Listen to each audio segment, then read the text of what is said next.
متخيل الفضيحه اللي احنا فيها؟ انا عايزه اطلع وخلاص. قولي لي يا بنت، هو مد ايده عليك؟ رد عليا يا شريف، انا مش فاهم اي حاجه. انا اتشتمت. وايه يعني؟ عشان انت المفروض راجل، والمفروض ان انت بتتحمل الحاجات دي بنفسك. احترمي نفسك. لو لمست اختي لندمك. قولي يا جماعة الخير. محكمة ايه اللي انت عايزنا نروح؟ لك يا عمو انا اعتذر للحيوان ده. اعتذر يا مهاب واخلص. حاضر. عرفتي بقى انا ليه بقعد اقول مش هتجوز ومش هخلف؟ سلمى تكتبيها ده بالام ولا ام؟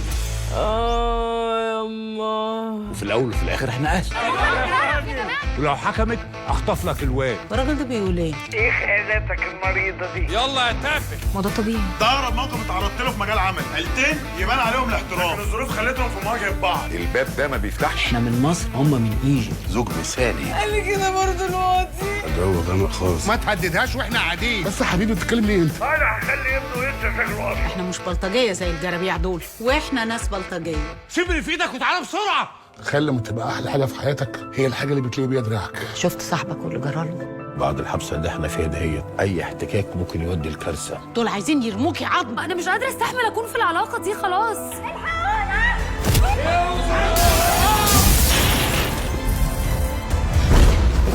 ايه ده؟ مشكلة الراجل بيعمل اللي هيريحه وبس، وتتحرق انت بشغلك وعيالك اللي لازم تنيميهم طز فيكي. مشكله الست انها مش راجل.